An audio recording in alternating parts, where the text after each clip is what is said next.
E agora vamos falar sobre a doutrina social da igreja. A gente fala muito sobre isso no Brasil. Mas vamos para a igreja, né? O que significa a doutrina social? Não para a igreja de um local ou de outro, para a igreja católica. Igreja, claro. Igreja com I maiúsculo. O que significa? Porque em algum canto a gente pode ver essa doutrina social da igreja mudada em doutrina social política. Claro. Né? E meramente, às vezes até mesmo marxista e por lá vai. Claro. Mas a doutrina social da igreja. Então, vamos a definir em dois momentos. A primeira coisa que eu queria dizer é, o que quer dizer doutrina? Doutrina vem do latim docta, que quer dizer ensinamento, tradita, que quer dizer dada da uma geração a uma outra. Então, é um ensinamento que passa da uma geração a uma outra. De uma geração a outra. Obrigado. De uma geração a outra. Você poderia dizer também ensinamento social, e não doutrina. Porque a ideia de doutrina, muitas vezes, é como se é uma imposição. Mas não é uma imposição, é só origem do latim, que é doutrina. No Brasil, essa palavra está desgastada. Isso. Né? Está querendo me doutrinar, está doutrinando os outros. Aí fica uma coisa pejorativa, não é bom. Não respeita a minha inteligência, a minha capacidade de pensar, nada que ver. A ideia de doutrina é um ensinamento que muitas vezes, por isso também no inglês, não usam doctrine, usam só teaching. Mas também é possível usar uma ou outra. Aqui a coisa importante é entender, doutrina social. Depois, por que a igreja tem um ensinamento que tem a ver com a sociedade? Se eu quero falar de bioética, que é a ética da vida, não? Bioética é a ética da vida. Tenho que saber um pouquinho de farmácia, um pouquinho de biologia, um pouquinho de medicina. Se eu não sei nada destas ciências, eu posso falar da importância da vida, posso falar do respeito dos outros, mas muito general. Não posso dizer se uma senhora grávida pode pegar um remédio que fica em risco a vida do menino, viu? Então, tenho que saber medicina, tenho que saber biologia, tenho que saber farmácia. Se eu quero pensar na organização da sociedade segundo um desenho de Deus, então, tenho que saber um pouquinho de economia, tenho que saber de política, tenho que saber de sociologia.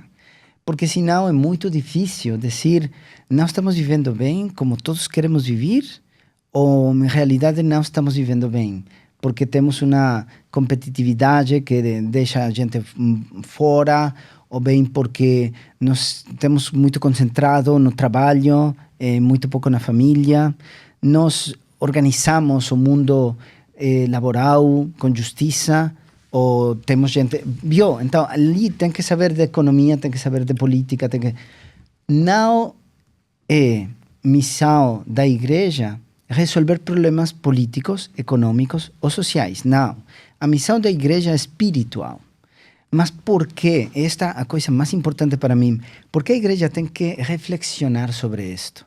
É muito bonito, temos um documento que foi escrito para a igreja no momento do Concílio Vaticano II, que se chama Lumen Gentium, que é a luz da gente, que é a igreja, não? Que é uma reflexão sobre a igreja, onde o número 8 se fala de uma coisa muito profunda. Jesus Cristo, ele, para redimir-nos, tinha que morrer na cruz. Por vontade do Pai, de Deus Pai. Jesus pediu ao Pai, se você pode, não me dê este cálice, mas não seja a minha vontade, mas a vossa vontade.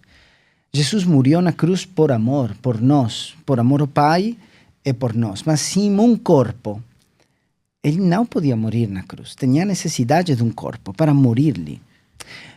A igreja é o corpo místico de Cristo. Porque o concílio diz, a igreja é não mais uma sociedade perfeita, a igreja é corpo místico de Cristo, sacramento universal de salvação, é povo de Deus, novo povo de Deus. É como se eu digo, mas a minha mãe é uma professora e também é mexicana. As três coisas dizem a verdade de minha mãe, mas uma diz uma verdade mais grande, que é mãe. Então também a igreja tem três definições: sacramento universal de salvação, novo povo de Deus e corpo místico de Cristo. A definição mais perfeita é corpo místico de Cristo. Isto quer dizer que a igreja tem um corpo que é místico, mas também tem que ter um corpo que é corpo. Porque a igreja vive neste mundo, porque a igreja somos os batizados, as famílias, as crianças que têm a fé, e também os padres e os bispos. Sem um corpo físico, material, a igreja não pode fazer a redenção. Se nós destruímos o corpo, que é a igreja, que somos nós, que são as nossas relações sociais, a nossa capacidade de encontrar os outros, a nossa capacidade de viver a caridade, de compreender, de perdoar, sem uma verdadeira sociedade, não podemos ter a igreja. Porque a gente não vai escolher a outros, não vai escutar, não vai ter paciência, não vai fazer nada por os outros, viu? Então, como uma sociedade muito individualista ou um pouquinho egoísta, essa sociedade não permite viver a fé. Por isso, a igreja tem que começar a dizer, começar a dizer, vamos criar uma sociedade forte, porque é a terra boa, para receber a semente da fé. É essa a preocupação da igreja. Se nós temos uma sociedade como a sociedade de Leão XIII, onde todos os trabalhadores tinham fome, tinham que trabalhar 12, 14 horas, também as senhoras e as crianças, você não tem tempo para pensar em nada mais. Não pode rezar. Sim, é só sobreviver. Só sobreviver. E muitas pessoas hoje também sobrevivem. Então, essa é a preocupação da igreja, porque nós podemos pensar agora, temos na Itália, os meninos veem o telefone 7 ou 8 horas cada dia. Então, com todo esse tempo de uso da internet, não tem tempo para os outros, não tem tempo para rezar, não tem tempo para fazer as tarefas da escola. Essa é a preocupação da igreja. Mas sabemos mais coisas, temos mais coisas, podemos chegar a mais coisas, vivimos melhor. É só isso. Depois, evidentemente, como nós sabemos, para pensar que é uma sociedade, temos necessidade dessas ciências sociais. Essas ciências sociais, cada uma também tem um estilo, um conteúdo que é científico, que não é uma revelação de Deus, viu? Ok, mas e aí a doutrina social da igreja, esse é o conceito.